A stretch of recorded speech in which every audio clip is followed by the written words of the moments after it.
Bien, bon, on va commencer. Bonjour à tous, ravi de vous retrouver.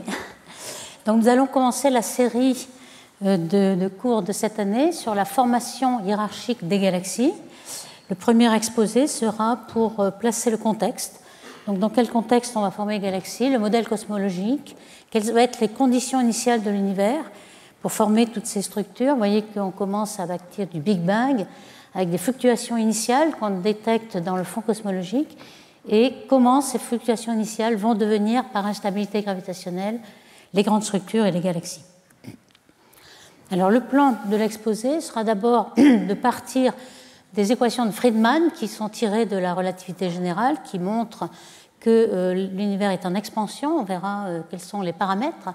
Et le fond cosmologique micro-ondes nous renseigne beaucoup sur cette expansion. Vous voyez ici un schéma. Ici, le fond cosmologique est émis par la dernière surface de diffusion des photons, qui est représentée ici. Ensuite, on a un âge sombre où l'univers est rempli d'hydrogène neutre, sans lumière, et puis les premières galaxies se forment. On va voir comment, donc, c'est l'objet de cette série de cours. Et puis, on a toute une expansion sur 13,7 milliards d'années depuis le Big Bang. Et très récemment, on a une expansion accélérée depuis 5 milliards d'années qu'on représente ici. On va essayer de savoir quelles sont l'origine des fluctuations primordiales. La meilleure théorie actuellement est l'inflation, mais ce n'est qu'une hypothèse, on n'est pas encore sûr, mais c'est la meilleure compatibilité avec les observations. L'inflation résout d'ailleurs le problème de l'horizon de la platitude, on en parlera, et on verra comment ça permet d'être la source des fluctuations. Et puis, à partir de ces fluctuations, l'instabilité gravitationnelle devrait nous permettre de visualiser des structures. On verra comment, dans le régime linéaire, ces instabilités sont très très faibles. Elles sont compensées par l'expansion. On verra la formation hiérarchique des galaxies. Donc c'est vraiment le contexte. Alors déjà, pour remonter aux sources, on sait que la gravité a été décrite en relativité générale en 1915 par Einstein. Et dès son écriture, en 1917, il commençait à essayer de trouver une solution de l'équation qui permette d'avoir le destin de l'univers. Alors pour lui, à cette époque-là, on n'avait pas encore d'expansion. Donc il voulait un univers fixe, statique. Pour cela, il avait supposé qu'on ait, par exemple, un univers courbe et fermé, qu'on représente en général par la surface. On a 2 dimensions, parce qu'à 3 dimensions, c'est plus difficile à représenter. Donc on représente l'univers à 2 dimensions, la surface de la sphère. Et cette sphère serait un rayon caractéristique fixe, donc constant. Pas de variation en fonction du temps, statique, etc. Alors pour avoir cette stabilité, il avait été obligé d'ailleurs de rajouter une constante, la fameuse constante cosmologique dont nous allons reparler. Alors pour cela, les équations, pour les présenter brièvement, on ne va pas rentrer trop dans les détails, il faut quand même avoir une métrique de l'espace-temps. Donc le petit élément d'espace, c'est ds2, qui est c2 dt2 moins l'élément d'espace dl2, qu'on va donc écrire avec ce rayon caractéristique de l'univers, qu'on va peut-être prendre sans dimension, et soit en coordonnées cartésiennes ou coordonnées sphériques, on a ce développement. Donc les équations, en gros, disent que cette métrique, la courbure de l'univers, en quelque sorte, elle est fonction uniquement de le contenu de l'univers, c'est-à-dire densité et énergie qu'on représente par ce tenseur. Alors évidemment, on ne sait pas résoudre ce système complexe lorsqu'il n'est pas homogène. Donc par homogénéité et isotropie, vous voyez que le tenseur va être tout simple. On aura la densité ρ de l'univers et puis sa pression. De même, la métrique, ça va être juste la courbure A et puis la taille de l'horizon est ici. Donc tout de suite après, en 1917, le premier à résoudre ces équations était l'équation de Friedmann, que vous voyez ici. Il avait quantifié la variation relative de la taille caractéristique de l'univers, qu'on va appeler A, avec A point la dérivée par rapport au temps, A point sur A, et cette variation relative, on l'appelle maintenant, on va voir pourquoi, constante de Hubble-Lemaître, parce que c'est la constante d'expansion de l'univers, la vitesse qui est proportionnelle à la distance. Donc c'est H, on va l'appeler constante de Hubble, et cette constante H2, elle est fonction de, alors K, petit k, c'est la courbure de l'univers. On va voir que cette courbure va être nulle, heureusement. On va pouvoir très vite supprimer cette constante ici. Puis la constante lambda qu'a ajouté Einstein à ces équations pour avoir un univers statique. Et enfin, la pression et la densité. Alors vous voyez qu'on va très vite prendre des quantités sans dimension pour se débarrasser de toutes ces constantes ici. Donc oméga est la densité de l'univers redimensionné, donc ce terme-là, 8π0 sur 3h2, puisque celui était h, et c'est un nombre sans dimension, et qui vous donne le contenu de l'univers en densité. De même pour lambda, lambda est homogène à h2, donc 1 sur t2, ici h c'est homogène à 1 sur temps. Donc vous avez ce rapport-là qui nous donne la quantité équivalente d'énergie noire, si ceci est interprété comme une énergie noire ou une constante cosmologique, mais tout ceci va être sans dimension. Et puis on a évidemment l'équation de continuité. Alors vous voyez que la première équation ici donne l'accélération de l'univers qui au départ était seulement pensée être une décélération. Et l'équation de continuité ici, puisque le système est homogène. Alors une fois qu'on a résolu ces équations, on a plusieurs possibilités que l'on a essayé de dessiner ici. Vous voyez, on a le temps qui monte en ordonnée. Nous sommes ici, le présent, là, une coupe de l'univers. Et puis, selon qu'on a peut-être un Big Crunch, à partir du Big Bang, vous avez un Big Crunch dans le futur, vous avez un âge de l'univers qui varie beaucoup. Donc, dans tous ces modèles, on voyait bien déjà qu'il y avait un problème, puisque l'âge de l'univers commençait à être plus petit que l'âge des plus vieilles étoiles qu'on voyait dans la galaxie. Donc, déjà, ces modèles-là étaient un peu suspects. Dès 1917, Wilhelm de Sitter avait eu l'idée de dire bon, les équations d'Einstein sont très difficiles à résoudre, je vais les résoudre sans matière pour voir ce que ça donne déjà en faisant ρ égale 0. Là, il n'y a pas de pression de matière. Je prends uniquement la constante qu'a introduit Einstein, lambda, et il a pu résoudre et montrer qu'on avait ce genre d'univers, univers avec une accélération de l'expansion, et cette accélération était, le rayon de l'univers était exponentiel, avec une constante h qui était constante dans le temps. Donc h de t est constante. C'est très intéressant de le voir a posteriori, puisque la solution qu'on a pour notre univers aujourd'hui, c'est celle-là. On a un univers qui est en expansion accélérée, et on se dirige vers une constante h aussi constante dans le temps. Alors, on découvre peu à peu, donc si on reprend le fil de la découverte, on voit que Hubble a découvert ensuite en 1930 l'expansion. Alors au début, on avait des nébuleuses, on ne connaissait pas leur distance, donc c'était des nébuleuses qui avaient une certaine vitesse. On le voyait dans les spectres des raies émises par ces nébuleuses. Elles avaient par effet Doppler une vitesse assez grande, 2000, 3000 km par seconde, qu'on n'interprétait pas. Et puis le déclic a été fait par un indicateur de distance qui était le céphéide, la découverte d'une astronome américaine, Henrietta Leavitt, qui regardait un grand nombre d'étoiles variables, a découvert que ces céphéides avaient une période, oscillaient régulièrement, avaient une période qui était fonction de leur luminosité intrinsèque. Donc si on a la luminosité apparente et la luminosité intrinsèque par leur période, on a la distance. Ça a été un grand progrès, et Hubble, lorsqu'il a regardé des céphéides d'Andromède, par exemple, a pu montrer que Andromède était située à 2 millions d'années-lumière, donc n'était pas dans la Voie lactée, donc ce n'est pas une nébuleuse, c'est une galaxie. Et il a pu ensuite, avec toutes les galaxies proches, avec des céphéides dans les galaxies proches, montrer que la vitesse était proportionnelle à la distance. Alors on peut écrire cette distance r entre nous et une galaxie donnée. On peut aussi l'écrire en un terme qui est la dilatation de l'univers et puis une coordonnée dans le référentiel comobile. Et vous voyez que la constante justement de Hubble-Lemaitre, qu'on appelle h, c'est justement la constante entre la vitesse et la distance. On voit que ça s'écrit comme ceci. Donc finalement, cet effet Doppler qui était un décalage vers le rouge, puisqu'en fait toutes les galaxies en grande majorité s'éloignent, ce n'est pas vraiment un décalage vers le rouge, comme va le reconnaître l'abbé Lemaitre.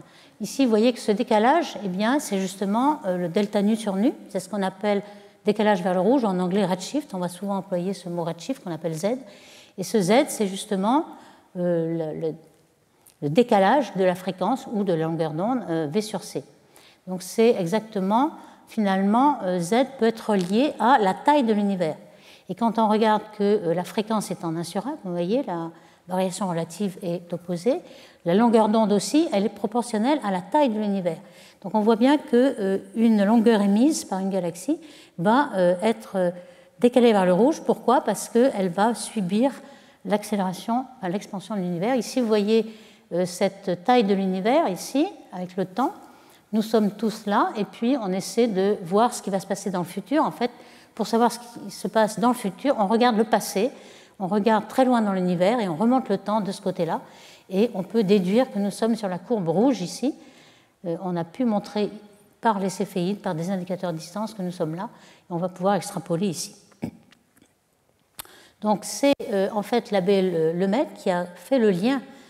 Pour Hubble, on n'avait qu'un effet Doppler au départ, et l'abbé Lemaitre avait vraiment, dans sa thèse, travaillé sur les équations d'Einstein, et lorsqu'il est allé en Californie discuter avec Hubble, il a fait le lien entre la dilatation de l'univers, de l'espace, par les équations d'Einstein, et puis les vitesses des galaxies, en proposant que finalement, quand on remonte le temps, on va retrouver un univers très dense et très chaud, qu'il appelait l'atome primitif. Plus tard, ça a été quelque chose qui a été difficile à être accepté par tous les astronomes, même en 1949, donc bien longtemps après. Fred Hoyle, qui parlait à la BBC, voulait se moquer, rendre ridicule ce modèle d'explosion. Il l'a baptisé Big Bang. En fait, ce n'était pas ridicule du tout, puisqu'on en parle encore aujourd'hui. Donc ici, vous voyez que si l'univers, c'est la surface de la sphère ici, une onde qui est émise, qui est très bleue au départ, par un objet, une galaxie, dans l'expansion de l'univers, sa longueur d'onde va croître et elle va devenir rouge. C'est vraiment ce qu'on appelle décalage vers le rouge. Ce n'est pas un effet Doppler. Heureusement d'ailleurs, puisque Z qui est V sur C, en fait, si c'était un effet Doppler, aujourd'hui on mesure des galaxies à Z égale 10. Donc ça voudrait dire que les galaxies se déplacent à 10 fois la vitesse de la lumière, ce qui n'est pas le cas. Donc on a vraiment on a identifié ce qu'était le décalage vers le rouge. Alors évidemment, le Big Bang a été complètement confirmé et même un petit peu modifié ici, puisque en 1998, on a eu des indicateurs de distance un petit peu plus performants. C'est-à-dire, au lieu les céphéides étant assez brillantes, mais nous permettent de voir que l'univers est assez proche. Si vous voulez aller jusqu'à 7 milliards, 10 milliards d'années, donc la moitié de l'âge de l'univers en gros, il nous faut des indicateurs de distance plus brillants pour qu'on puisse les voir. Et on a découvert les supernovae de type 1A, qui sont des explosions dues à une naine blanche qui est en binaire, avec une étoile ordinaire qui va lui donner beaucoup de masse. Tout d'un coup, il y a beaucoup de masse qui part de l'enveloppe de l'étoile ordinaire qui tombe sur la naine blanche en binaire, et on a une grande explosion. Et ces explosions de supernovae 1A sont beaucoup plus brillantes que les explosions de supernovae de type 2, qui sont la fin de vie d'une étoile massive, comme par exemple celle du crabe, qui est bien connue, puisque les Chinois l'avaient regardée en l'an 1000. Donc ces supernovae de type 1A nous permettent d'aller beaucoup plus loin, à presque 10 milliards d'années-lumière. À ce moment-là, on s'est aperçu, eh bien, jusque-là, jusqu'en 1998, on avait abandonné la constante lambda d'Einstein, qu'il avait introduite juste parce qu'il ne connaissait pas l'expansion. Pendant tout le XXe siècle, cette constante a été prise à zéro, parce qu'on n'avait aucun moyen de la mesurer, donc autant simplifier. Et puis, on avait la distance des galaxies par la loi de Hubble, en fait, par la loi d'expansion. Or, on s'est aperçu tout d'un coup, avec ces supernovas, qui sont très brillantes, on peut la détecter uniquement une étoile, à cette distance-là. On a le spectre aussi, donc on a le décalage vers le rouge, et le décalage vers le rouge était complètement différent de la distance intrinsèque que l'on avait par la durée de vie de l'explosion. De même que pour les céphéides, la durée de vie de l'explosion est proportionnelle à la luminosité intrinsèque, donc on a un indicateur de distance indépendant de l'expansion de l'univers. Et on a pu montrer que ces supernovae, donc ces galaxies, elles étaient bien plus loin que ce qu'on attendait par l'expansion ordinaire. Et donc il a fallu bien se rendre à l'évidence, l'expansion s'accélère, donc les objets sont beaucoup plus lointains. Alors qu'est-ce qui va faire accélérer? Évidemment, jusque-là, on avait juste la matière qui ne pouvait que faire décélérer l'expansion, puisqu'elle a une force attractive. On a une pression, par exemple pour la matière, une pression nulle. Pour la pression du rayonnement, on sait qu'elle est proportionnelle à ρ, la densité du rayonnement, c'est 2 sur 3. On peut, par l'équation de continuité, vous voyez ici par exemple, comme il y a une pression pour le rayonnement, on sait que la densité varie comme l'inverse de la taille de l'univers à la puissance 4. Alors par contre, pour la matière, c'est tout simple. dans l'expansion, elle se dilue comme le volume, elle est en A3, hein, ici. Et puis, pour cette fameuse lambda, qui est une constante cosmologique ou bien une énergie noire, alors pour l'instant, toutes les mesures que l'on fait dans l'univers proche nous montrent qu'elle est équivalente à une constante cosmologique. Donc, une pression, il faut qu'une pression négative, et dont l'équation d'état, elle peut être, il y a un signe moins, mais elle peut être moins un certain W, qui, pour toutes les données proches, est égale à 1, c'est-à-dire W égale moins 1. Donc cette densité d'énergie noire, ρe, c'est 2. Vous voyez que si la pression est égale à moins la densité, vous avez 0 ici, donc le d ρ sur dt égale 0, et cette densité est constante. Elle n'est pas diluée dans l'expansion de l'univers. Alors avec cette pression négative, on a, si vous voulez, une force répulsive qui explique que finalement il y a une accélération de l'expansion et non pas une décélération. Si on regarde ces équations de Friedmann qu'on a détaillées tout à l'heure, on voit bien que l'accélération ici, elle va être négative pour des valeurs ici de la constante qui pourraient être entre moins 1 tiers et moins 1. Alors moins 1, c'est la valeur privilégiée des données dans l'univers proche, mais on pourrait avoir entre moins 1 tiers et moins 1, qui moins 1 tiers fait A seconde égale 0. Pour tous les autres cas, alors s'il n'y avait que de la matière, ce serait une décélération, et pour une énergie noire, une accélération. Alors dans toutes ces équations, hein, je ne l'ai pas précisé, mais on a annulé la courbure de l'univers, on a laissé tomber ce terme. Alors je vais expliquer pourquoi. En fait, on a détecté dans le fond cosmologique, le fond cosmologique a été observé, le fond micro-ondes qui est le vestige du Big Bang, a été observé par 3 satellites dans les années 90 par Kobe, WMAP dans les années 2000, et dans les années 2010, le satellite Planck de l'ESA européen. Et on a fait une carte du ciel en millimétrique. En millimétrique, on a un fond cosmologique qui nous vient du Big Bang, qui domine l'ensemble de tous les fonds optiques, infrarouges, etc.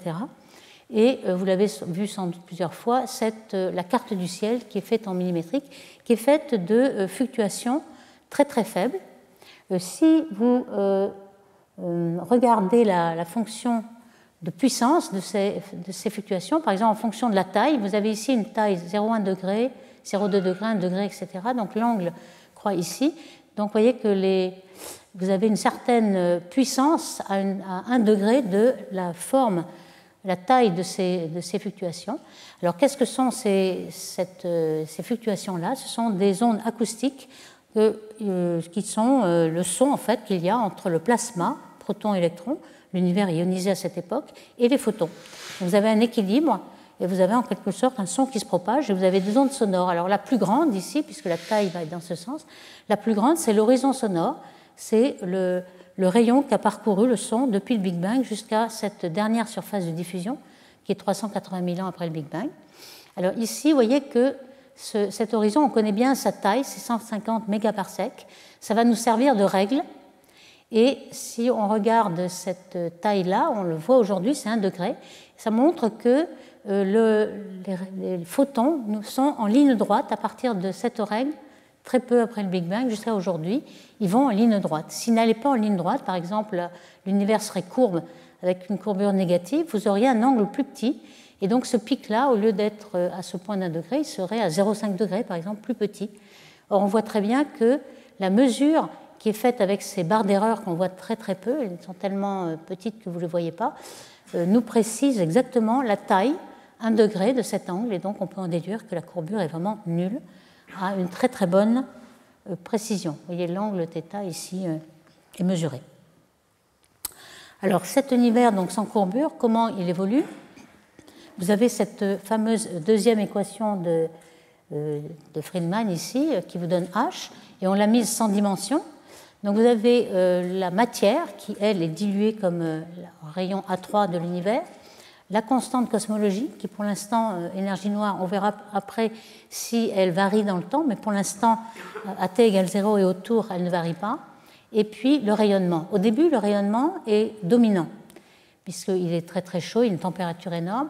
Alors vous voyez, on peut remarquer, par exemple, ici à 0,3 millions d'années, c'est-à-dire à la dernière surface de diffusion, vous avez ce qui domine, c'est la matière noire. Il n'y a pas d'énergie noire du tout, puisque celle-ci va arriver lorsque A sera très grand, lorsque tous ces termes-là seront très petits, divisés par A3. il va dominer que très récemment. On sait que cette énergie noire, on ne la voit qu'à partir de z égale 0,5, c'est-à-dire 5 milliards d'années quand on remonte le temps. Donc au début, il n'y a pas d'énergie noire. Il y a par contre du rayonnement qui est encore là et 13% de matière ordinaire. Et puis peu à peu, le rayonnement va très vite se diluer en A4 et vous n'avez aujourd'hui que 5% de matière ordinaire, vous avez de la matière noire et tout le reste, c'est cette énergie noire ou ce lambda, cette constante cosmologique.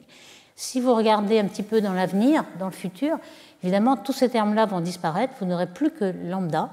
C'est vraiment l'univers de De Sitter avec seulement lambda, plus aucune matière, du moins négligeable, et vous aurez votre expansion exponentielle avec une constante h constante.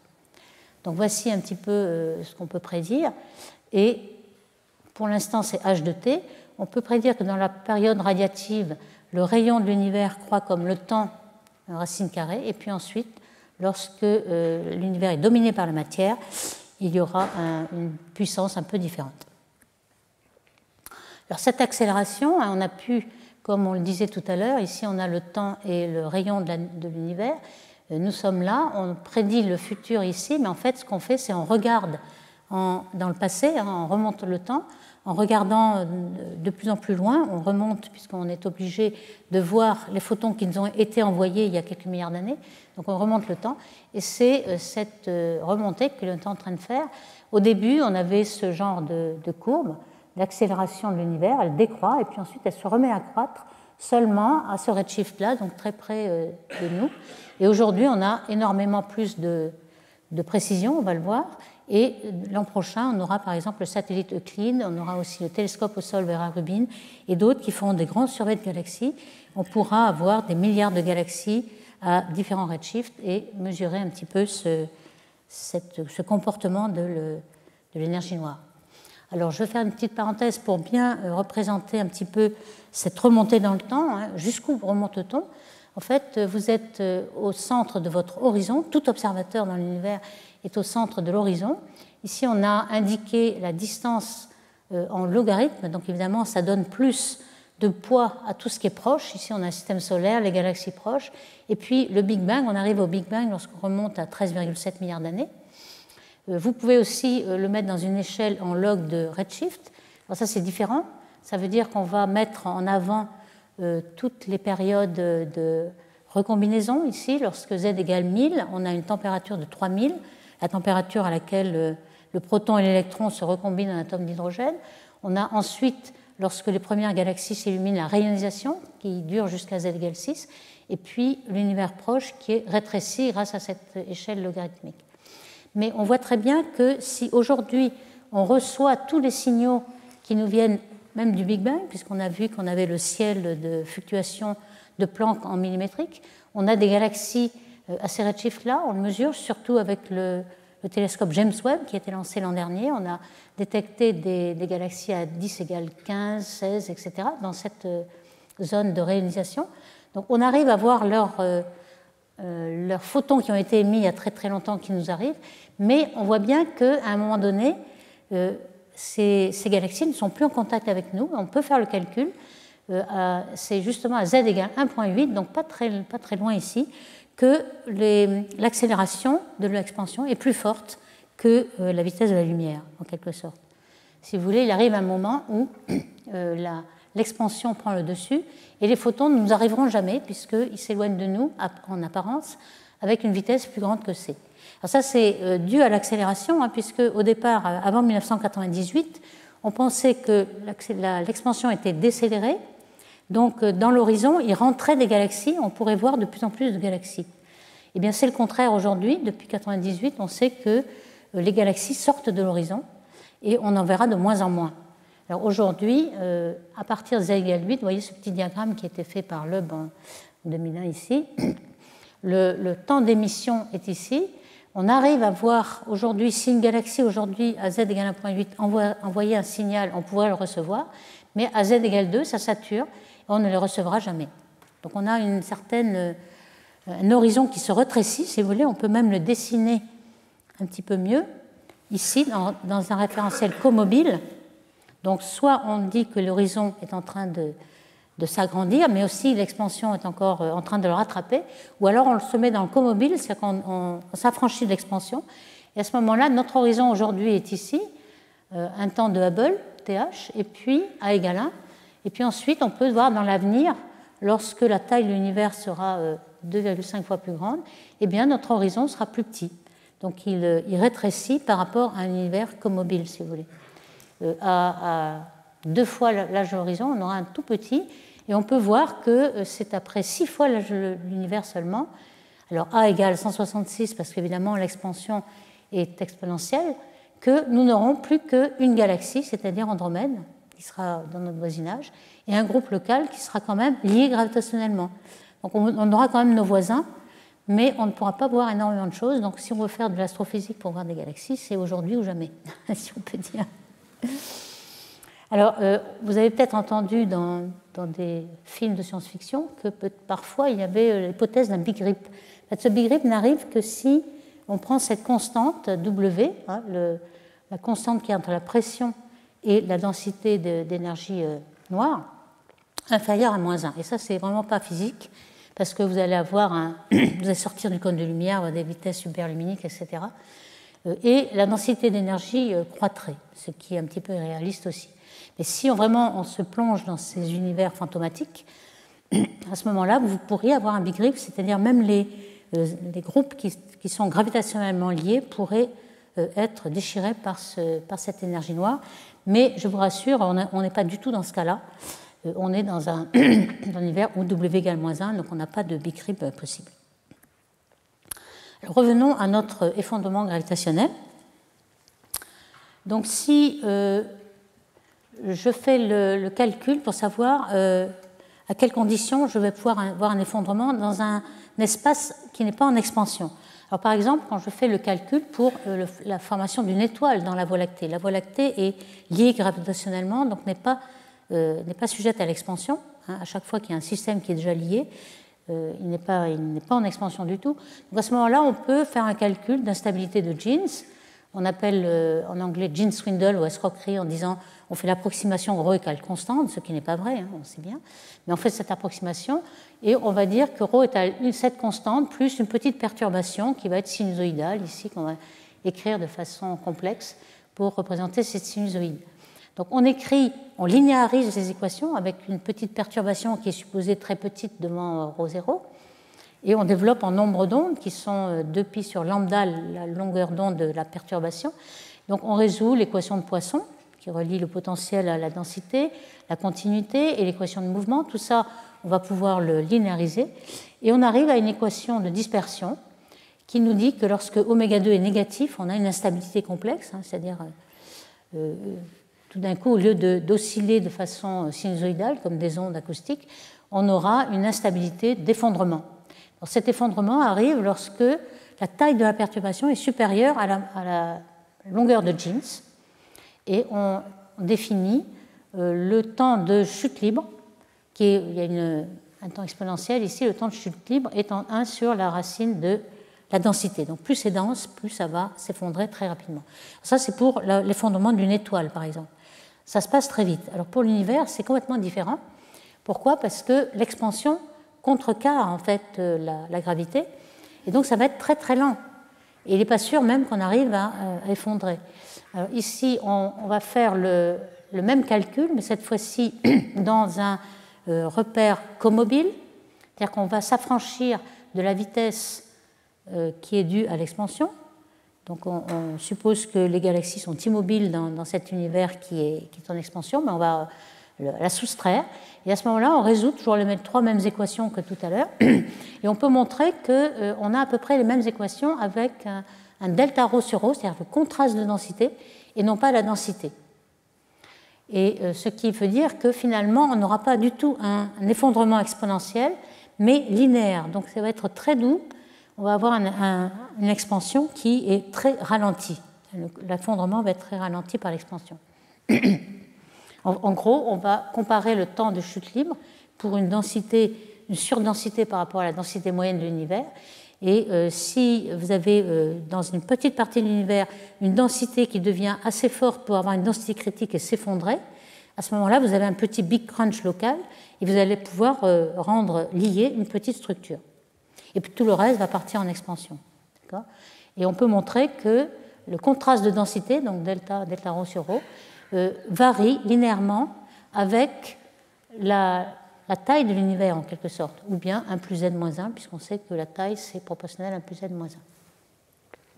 Alors là, il arrive un problème, parce que si vous n'avez que de la matière ordinaire, on a vu que la matière ordinaire, dans les fluctuations de Planck, la dernière surface de diffusion, on a des ondes acoustiques entre le rayonnement et la matière ordinaire, et elles sont stables. L'effondrement est stabilisé par la pression de radiation des photons. Il faut attendre z égale 1000 pour que la matière se découple des photons, car elle devient neutre, et à ce moment-là, on n'a plus la section Thomson de diffusion entre photons et particules chargées, protons et électrons. Donc il faut attendre z égale 1000 ou t égale 3000, température de recombinaison de l'atome d'hydrogène. Donc vous voyez que si on est à z égale 1000, 1 plus z, ça va être 1000, donc, eh bien, le petit contraste de densité de 10-5 qu'il était à cette époque-là va devenir 10-2, mais ça ne va pas être non linéaire, on ne va pas former de structure. Donc il y a un gros problème, on s'est aperçu de ce problème même avant Kobe, dans les années 1985, car on avait des mesures au sol de ces fluctuations, et les fluctuations étaient de plus en plus petites. On s'est dit, c'est pas possible, donc il nous faut de la matière noire exotique, qui n'est pas du tout faite de baryons, protons, électrons, etc., pour que la matière noire n'interagisse pas avec les photons. Alors si elle n'interagit pas avec les photons, eh bien, elle peut s'effondrer bien avant. Elle n'est pas empêchée par la pression de radiation, puisqu'il n'y a pas d'interaction. Donc on a une matière noire qui va s'effondrer bien avant z égale 1000, et on va pouvoir avoir cet effondrement. Alors voici un petit schéma qui vous montre un petit peu le principe. Vous avez, en fonction du temps, ici le Big Bang, ici aujourd'hui, donc le temps s'écoule ici, ou en Z. Et puis, il y a en bleu les densités, l'accroissement du contraste de densité de la matière noire, dark matter ici, et puis en vert la matière ordinaire, et en rouge les photons. Vous voyez qu'ici, on a tout un espace où les photons et la matière ordinaire sont en équilibre, ils dansent dans leurs oscillations acoustiques, et puis jusqu'au moment où se découplent et où la matière devient neutre et les photons partent d'un côté et les baryons de l'autre. Et à ce moment-là, les baryons peuvent rejoindre les puits de densité qui ont déjà été formés en matière noire pour former des galaxies. Donc on a absolument besoin de matière noire pour se condenser bien avant que les baryons puissent se condenser. Donc c'est ça qu'on a compris en 1985, et c'est pour ça qu'à partir de cette période-là, on a commencé des expériences qui pourraient détecter des matières exotiques dans les tunnels, etc. Donc en gros, on a ce ciel de Planck là, que je décrivais déjà pour la courbure, qui est obtenu, comme je vous le rappelle ici, par le fond qu'on détecte, qui est 100 fois supérieur à tous les autres fonds optiques, infrarouges, même la lumière qui est des étoiles enfuies dans la poussière, qui est rayonnée en infrarouge par la poussière. Tout ça est 100 fois inférieur au fond en millimétrique. Donc si vous soustrayez ce fond, vous avez d'abord un dipôle qui est juste la manifestation de notre mouvement de la Voie lactée par rapport aux repères fixes, c'est-à-dire il est attiré par le grand attracteur, par exemple un amas de galaxies proches. Et puis lorsque vous soustrayez cela, vous avez encore une émission d'avant-plan qui est due à la Voie lactée. Ici on s'est mis dans le repère où la Voie lactée est à la latitude 0. Alors cette émission elle est facilement soustraite puisqu'elle est faite de synchrotrons ou de poussière chauffée, mais elle n'est pas du tout la même spectre que le corps noir ici, qui est un corps noir parfait. Une fois que vous avez soustrait, vous avez ces fluctuations. Donc ce sont ces fluctuations-là qui vont être très intéressantes pour savoir comment se forment ces galaxies. Alors vous allez me dire, bon, on a en effet des grandes fluctuations ici. Que se passe-t-il ici? Ça, c'est Planck qui l'a déterminé, parce que c'est les plus grandes résolutions que Kobe et WMAP. Et en fait, on s'aperçoit qu'elles sont très petites. Pourquoi? Parce qu'elles sont amorties. On dit damped en anglais, elles sont amorties par la diffusion entre les photons et la matière ordinaire. Donc on a toutes ces petites structures qui normalement sont fortes, en effet. Et puis, en tout cas, dans le fond cosmologique, on ne les voit plus parce qu'ils sont amortis, mais elles existent. Et donc ce sont ces fluctuations qui vont pouvoir donner les petites galaxies au départ dans la formation des structures. Alors justement, c'est ça dont on est intéressé. Comment, à partir de ces fluctuations, va-t-on former... Alors ici, vous avez des simulations numériques qui partent de ces simulations, de ces fluctuations, et voient l'instabilité gravitationnelle qui vont former des structures. Alors comment? Alors, on le peut s'en apercevoir puisque on remonte le temps. Hein. Toujours, nous sommes là dans notre horizon, et quand on va très loin, dans très grande distance dans l'univers, on remonte le temps. Et ce qu'on voit aujourd'hui, ce sont toutes les petites fluctuations-là qui deviennent des galaxies dans cette période-là où, à grand Z, Z égale 10, 16, on a la rayonisation de l'univers. Les étoiles qui se forment dans les premières petites galaxies, très petites, vont rayoniser tout l'espace entre les galaxies. C'est ce qu'on voit aujourd'hui. Alors, on part de ces fluctuations statistiques, de ces oscillations sonores, en fait, acoustiques. Et dans cette image, vous voyez bien, c'est assez pédagogique, ça vient du site web de Wayne Hu, qui fait de très belles illustrations analogiques. Vous avez l'analogie d'un puits de potentiel qui est fourni par la matière noire, puisqu'on a vu que la matière noire avait déjà fait des condensations de halo noir, et les baryons aimeraient bien tomber dedans, mais ils sont empêchés par la pression de radiation, qu'on peut faire une analogie avec un ressort qui les empêche de tomber au fond du puits de potentiel de matière noire. Donc on a ces oscillations acoustiques. Et dès que les photons vont se découpler de la matière, on va geler ces oscillations, puisqu'il n'y aura plus de photons pour les faire revenir.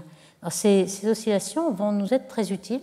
Alors ici, vous avez une petite animation qui vous montre que dans le creux de potentiel de la matière noire, c'est la courbe noire. Vous avez le gaz, donc les protons et électrons qui deviennent atomes d'hydrogène qui seront en bleu, les photons en rouge. Donc au départ, les photons, le bleu et le rouge, vont être complètement couplés ensemble. Vous ne voyez pas la différence. Les neutrinos aussi sont relativistes, ils vont décroître en densité très vite. Les photons aussi, en 1 sur A4, hein, on a vu. Et il reste que la matière qui est gelée maintenant dans cette onde acoustique, et elle va, par sa gravité, entraîner aussi la matière noire qui n'était pas encore couplée avec les photons, elle n'interagit pas avec les photons, mais elle interagit par la gravité avec la matière ordinaire, et on va avoir maintenant des ondes qui vont être une impression finalement de ce qui se passe au début. Et donc cette onde acoustique, on la voit dans la distribution des galaxies. Alors ici encore une animation qui est due à Daniel Eisenstein, qui a été le premier à découvrir ces ondes. Vous voyez qu'il y a une pic de matière noire au départ, et puis les photons et la matière ordinaire, on a vu que c'était l'horizon sonore à 150 mégaparsecs. Alors évidemment, ça c'est une perturbation, vous en avez des tas, et ce que vous faites en fait, c'est de regarder la fonction de corrélation et de voir quelle est la taille caractéristique. On aimerait voir ressortir le 150 mégaparsecs de ce chaos là qui est un petit peu au hasard.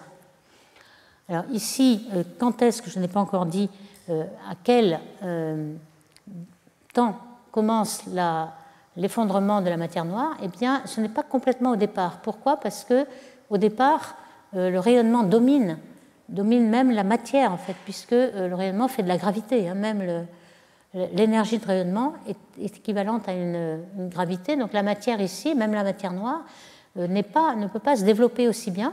Par contre, lorsque on a vu que la matière décroissait en R-3 alors que le rayonnement en R-4, on voit bien à un moment donné, il y a une équivalence entre matière et rayonnement, et ça va se produire à Z égale 4000 environ. Et c'est à partir de ce moment-là que la matière noire essentiellement, va pouvoir former des halos noirs. Et ensuite, lorsque la matière ordinaire devient neutre, l'hydrogène ici va tomber ensuite dans les potentiels. Donc c'est pour donner un petit peu l'échelle de temps. Et ici, on a donc il y a un petit détail quand même supplémentaire, c'est que les petites échelles, lorsqu'on est dans la période dominée par le rayonnement, ne sont empêchées par le rayonnement, donc il n'y a pas de croissance de la perturbation. Par contre, lorsqu'on est supérieur à l'horizon, le rayonnement ne peut pas dépasser l'horizon, donc à ce moment-là, on peut quand même se développer. Donc on a des grandes échelles qui se développent, mais pas les petites échelles. Donc là, on va un petit peu incliner les perturbations. Et puis, lorsque la matière domine le rayonnement, là, toutes les échelles sont... Alors il faut aussi que pour qu'il y ait effondrement, qu'on soit supérieur à la longueur d'onde de Jeans, comme on l'a dit tout à l'heure. Ici, en fonction du temps, vous avez la taille de la longueur d'onde de Jeans de la matière noire en vert, et puis en jaune, c'est celle de la matière ordinaire. Elle est très grande au début parce qu'on est complètement piégé par la pression de radiation, et lorsqu'il y a recombinaison, la matière devient neutre et se découple des photons, la longueur d'onde de Jeans, à ce moment-là, peut décroître. Donc on peut avoir dans les régions 1 et 7 un effondrement, puisqu'on est supérieur à la longueur d'onde de Jeans, et en 4 et 6 aussi. Donc on a à peu près repéré quand est-ce qu'on pourrait avoir un effondrement. Alors par exemple, pour préciser ce qui se passe pour un amas de galaxies, qui est très grand, 10 puissance 14 masse solaire, une galaxie en gros ça fait 10 puissance 10 masse solaire, 10 puissance 11, ici vous avez un amas de galaxies, donc ce sont de très grandes échelles, on regarde le contraste de densité, comment il se développe en fonction du temps. Alors au départ, l'échelle est plus grande que l'horizon est tout petit au départ, hein. L'horizon a la taille du parcours de la lumière dans le temps t, donc évidemment au départ c'est quelques centaines de milliers d'années-lumière seulement, ce n'est pas des milliards. Donc ici vous avez une perturbation qui augmente bien, et puis ensuite elle rentre dans l'horizon et elle est empêchée par le rayonnement jusqu'à l'équivalence matière-rayonnement, et ensuite elle peut se développer et devenir non linéaire, donc former des structures, alors que la matière ordinaire, les baryons, eux, ils doivent attendre d'être à la recombinaison pour se découpler des photons. Alors si on n'avait que des baryons, on n'arriverait pas à être non linéaire. Par contre, on va rejoindre la matière noire et faire des galaxies et des étoiles, etc. Donc c'est cette nécessité d'avoir la matière noire pour avoir des structures qui est bien représentée dans ce schéma. Alors le spectre de puissance s'en ressent. On va avoir alors on fait l'hypothèse, là je vais le décrire maintenant, que ces fluctuations viennent de l'inflation, on va voir pourquoi. À ce moment-là, les perturbations sont indépendantes d'échelle, on fait l'hypothèse qu'elles ont toutes la même puissance en fonction de leur échelle en rentrant dans l'horizon. Donc la loi de puissance est 1. À ce moment-là, vous avez un spectre de masse en delta m sur m en fonction de leur taille, qui est de cette forme-là, un petit peu incliné parce que les petites échelles ont été empêchées par le rayonnement. Alors, l'inflation, pourquoi on a besoin de l'inflation? Alors, il y a deux problèmes que les astronomes ont repérés déjà dans les années 80. C'est cette courbure qui est complètement nulle. Pourquoi c'est un problème? Eh bien, c'est que si au départ de l'univers, il y avait un départ à la courbure qui était de epsilon, seulement epsilon, eh bien cet epsilon va croître de façon exponentielle aujourd'hui. Donc pour qu'on ait une courbure complètement nulle aujourd'hui, il faudrait un réglage fin de cette courbure dès le départ, et c'est ça qui pose problème. Enfin, on pourrait dire, bon, c'est peut-être un hasard, mais tout de même, un réglage fin, en général, c'est suspect. Et puis surtout, il y a le problème de l'horizon. Alors ce problème de l'horizon, c'est le suivant. Vous avez le ciel de Planck qu'on observe avec beaucoup de détails, mais l'horizon à l'époque était tout petit, puisque c'est 380 000 ans lumière. C'est que la lumière n'a pu parcourir que 380 000 ans lumière à cette époque-là. Alors cette petit horizon, il se projette en 1 degré. 1 ou 2 degrés ici, c'est ici. Vous voyez que nous voyons ici 45 000 degrés carrés, donc on a 45 000 horizons. Or, tous ces horizons sont exactement à la même température, puisque les fluctuations ne sont que de 10-5, 1 pour 100 000.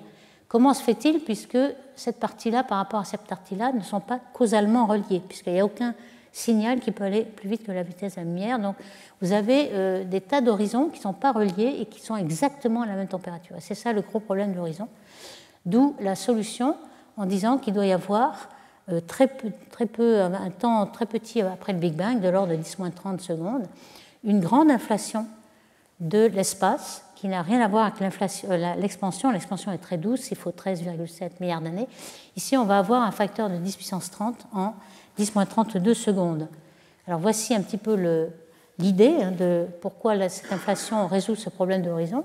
C'est qu'on a tout ce qu'on voit dans le ciel de Planck aujourd'hui vient de la même région qui est causalement reliée. Donc c'est pour ça qu'elle est à la même température, si vous voulez.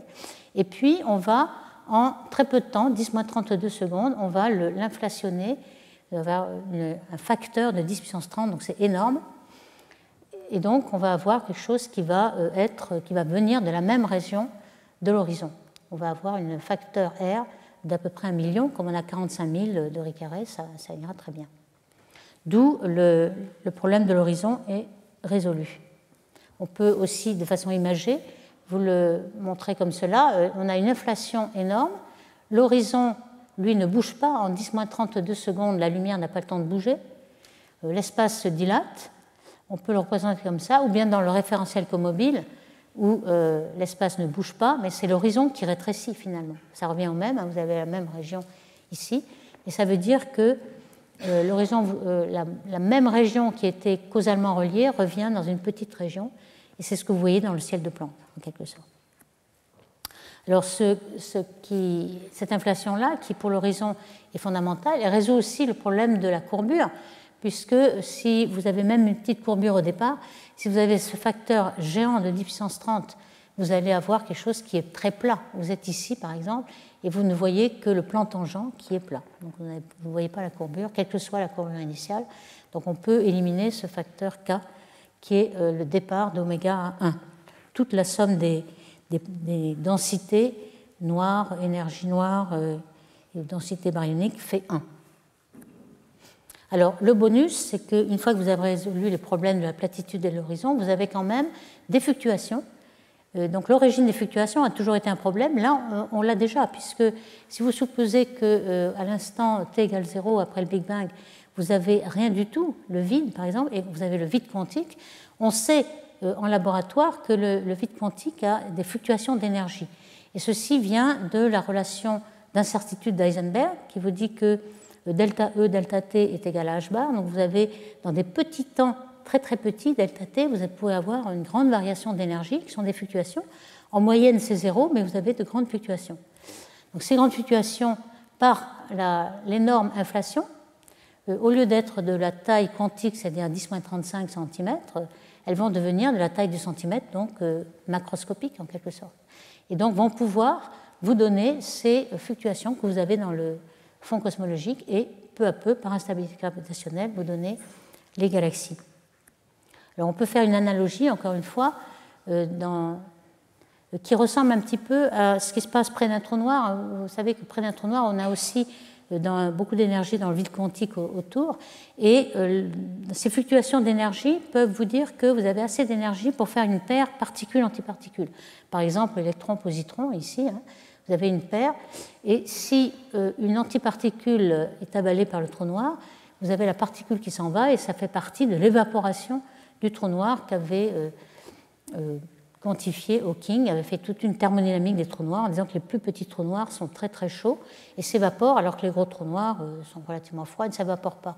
Alors pour l'expansion et l'inflation de l'univers, vous avez la même analogie, si vous voulez, qui a été faite par Quinet, qui est de dire qu'il y a une telle inflation que cette petite paire particule-antiparticule qui est créée dans le vide quantique, eh bien, elle va être déchirée et va partir dans des régions qui ne seront plus causalement reliées, donc elles ne pourront plus s'annihiler entre elles, donc vous avez créé quelque chose d'un côté. Alors cette inflation, elle se trouve où? Elle se trouve très très tôt dans l'univers, donc dans la période où le rayonnement domine. Vous avez l'horizon qui croît ici. Dans cette période d'inflation qui dure très très peu, l'horizon ne croît pas, et puis repart l'horizon. Donc vous voyez que vous pouvez avoir des fluctuations qui étaient dans l'horizon et qui n'y sont plus, qui sortent de l'horizon et qui peuvent peut-être encore se développer. De même, donc ça change énormément les fluctuations, on va le voir, et ça repart. Alors vous allez me dire, dans l'expansion, on sait que la température diminue. Est-ce que la température diminue dans l'inflation? Non, en fait, parce qu'il y a un changement de phase qui fait que vous retombez sur la même température à la fin. Donc voici où nous en sommes. Ici, on a cette solution de l'inflation très très près du Big Bang, et même avant même la création du proton qui fait une microseconde après le Big Bang et qui va devenir ensuite dans les réactions nucléaires. Vous pouvez faire deutérium, hélium, etc. dans les 3 premières minutes où vous formez tous les éléments légers de l'univers. Donc un petit peu pour vous donner la chronologie de l'inflation par rapport à l'expansion ultérieure.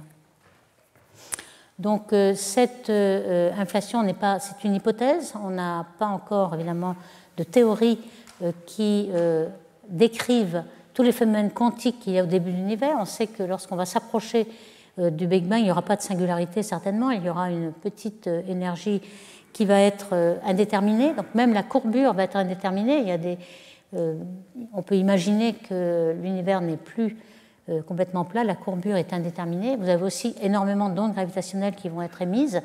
Et vous savez qu'on a essayé de détecter ces ondes gravitationnelles qui sont la signature de l'inflation dans le fond cosmologique. On a pensé qu'on les avait trouvées à un moment, mais en fait il s'agissait plutôt des avant-plans et de la poussière, mais il n'est pas, on peut espérer le détecter à un moment donné. Donc cette théorie de l'inflation est encore très très très hypothétique. On ne connaît même pas la physique de la gravité quantique, bien qu'il y ait beaucoup d'efforts depuis un siècle faits pour trouver cette gravité quantique. Donc on va quand même en déduire ce qu'on va pouvoir trouver pour nos galaxies, dans quelle forme vont être ces galaxies. Alors je le reprends ici, on a des oscillations sonores faites par la radiation lorsqu'ils étaient en contact, et puis on a maintenant des oscillations baryoniques figées lorsque on a un découplage entre le rayonnement et les protons, et ça on va le voir dans le spectre de puissance. Et ici on a des fluctuations qui sont dues à ces ondes acoustiques baryoniques. Alors ces ondes acoustiques baryoniques, on les a détectées déjà en 2005, à Eisenstein et al., dans le survey du Sloan SDSS, qui avait au moins 50 000 galaxies à redshift intermédiaire, et qui pouvait trouver dans la loi de puissance, ici, vous avez une petite bosse qui est due à l'horizon sonore gelé dans la matière, comme nous l'avons déjà dit. Et aujourd'hui, on en voit encore plus. On a fait beaucoup de progrès depuis 2005, et on a détecté ces ondes sonores, BAO, on appelle ça Baryonic Acoustic Oscillation. Et vous voyez que c'est un indicateur de l'expansion de l'univers, du taux d'expansion. Alors, par exemple, justement, cette constante de Hubble-Lemaitre, qui aujourd'hui est en tension. Pourquoi? Parce qu'on mesure une valeur à grand décalage vers le rouge, à grand redshift. Le BAO, c'est à Z égale 1, à peu près. Donc, vous voyez qu'on les mesure avec cette incertitude-là. Hein, ces ronds de couleur sont les incertitudes autour d'une certaine valeur moyenne. Et puis, on mesure ici une valeur qui est bien plus grande, 73, 74, qui est avec les indicateurs de distance locaux, comme les céphéides. Et on voit que ces BAO sont exactement la valeur qui est trouvée par Planck au début de l'univers et qui est en contradiction avec la valeur locale. Alors vous allez me dire, bon, ça veut dire quoi? Bien, ça veut dire certainement que la valeur locale, elle est un indicateur direct. On voit la distance des objets. Et celle-ci est un indicateur indirect qui dépend du modèle fait. Donc sans doute, peut-être, il va falloir mettre le modèle en cause ou trouver une variante dans les modèles pour expliquer cette tension. Alors, vous avez aussi des indicateurs pour l'équation d'état de l'énergie noire, le fameux W, qui est le rapport entre pression et densité. Et vous voyez que ça nous donne une bonne concordance avec la valeur -1 et la densité, et puis ça vous donne aussi la masse des neutrinos. Je vais me dépêcher un petit peu. Donc, de ces fluctuations qu'on a maintenant bien mesurées, on peut montrer que la théorie est, grâce à cet exposant ici, qui est supérieur à -3, le delta M sur M décroît avec M. C'est-à-dire ce qui se forme au départ de l'univers, c'est les petites structures. On dit qu'on a des structures qui se forment du bas vers le haut, bottom-up. Donc, on forme d'abord les petites structures.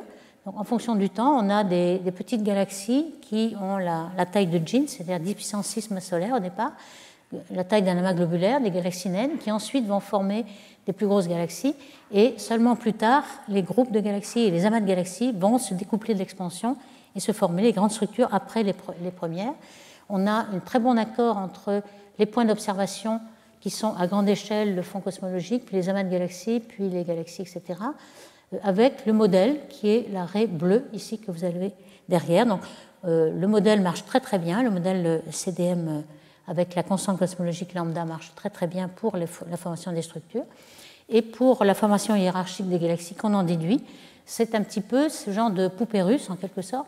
On va avoir des petites galaxies très tôt dans l'univers, et puis formation par fusion de galaxies, et puis aussi les galaxies vont récolter de la masse par les filaments cosmiques, on a une toile d'araignée, et par formation successive, on va former les grosses galaxies comme la Voie lactée par exemple.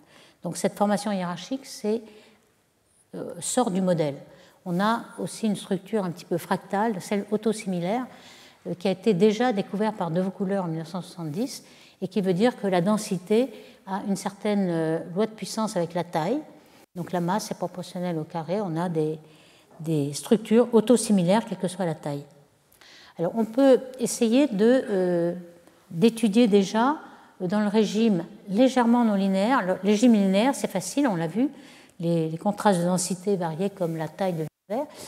Lorsqu'il y a un big crunch local ou un effondrement gravitationnel local, on peut essayer de voir comment une sphère avec ce qu'on appelle un top hat, c'est-à-dire un chapeau de forme, si vous voulez, ça ressemble à un chapeau.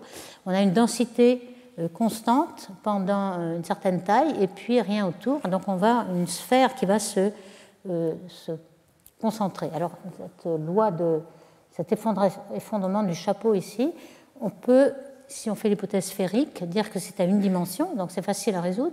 On a l'accélération qui dépend de Gm sur R2, l'accélération de la gravité, et puis la masse est fonction de la densité. Donc ça, et on va essayer d'effondrer des couches sphériques successives.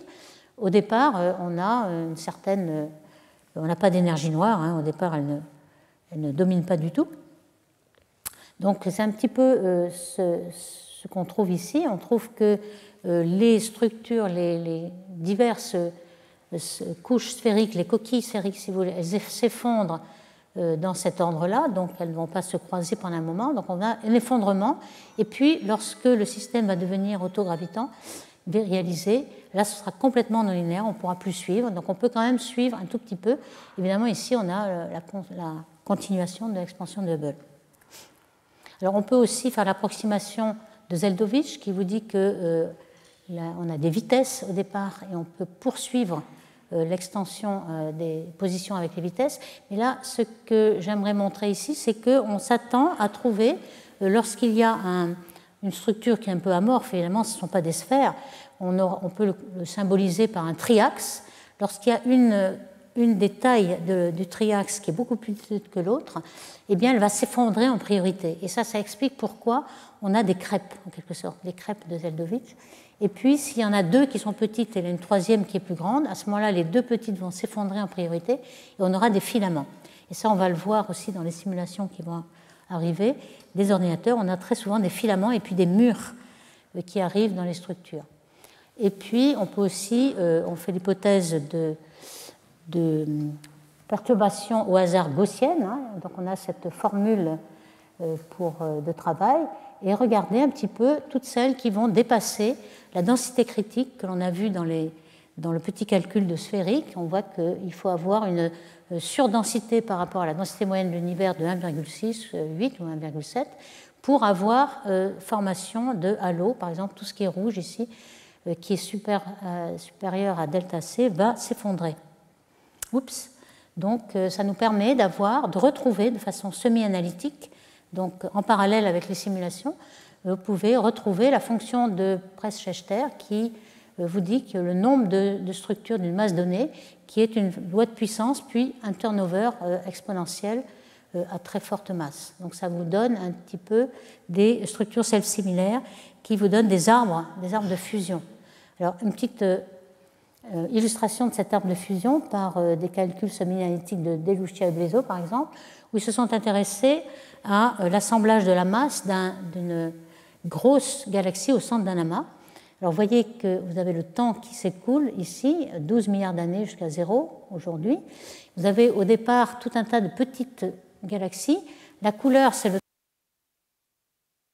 Les bleus forment des étoiles, puis les rouges ne forment plus d'étoiles, elles ont épuisé leur gaz. Et vous voyez qu'à la fin, ce qui forme la grosse galaxie, ce sont des fusions de petits morceaux rouges. Ce que vous voyez ici, par exemple, en fonction du temps, au début, les étoiles se forment dans toutes ces petites galaxies. Donc la formation des étoiles, elle est pratiquement faite à la moitié à z égale 5. Et puis ensuite, on assemble la masse en fusionnant des galaxies qui ne forment pas beaucoup d'étoiles. Donc la masse est plus lente à se former que les étoiles qui sont dans les galaxies. Donc, par exemple, dans notre galaxie, on a des étoiles très vieilles, mais qui se sont formées lorsque la galaxie n'était pas là. Mais la galaxie est le résultat de fusion de petits morceaux. Donc, je résume l'exposé. On a bien montré le contexte pour le développement de ces fluctuations, de ces galaxies, dans le modèle cosmologique d'expansion de l'univers. Le fond cosmologique nous a donné énormément de renseignements sur l'énergie noire, la constante cosmologique, et aussi les fluctuations primordiales. On a vu que l'inflation nous donnait une source des fluctuations primordiales. En même temps, elle réglait le problème de l'horizon et de la platitude. Et puis, une fois qu'on a toutes ces fluctuations primordiales, on peut à ce moment-là essayer de savoir comment elles se virialisent, peut-être de façon linéaire déjà pour une petite intuition, et puis finalement, lorsque c'est complètement non linéaire, on va se résoudre à faire des simulations numériques gigantesques pour obtenir les observations. Donc je vous remercie.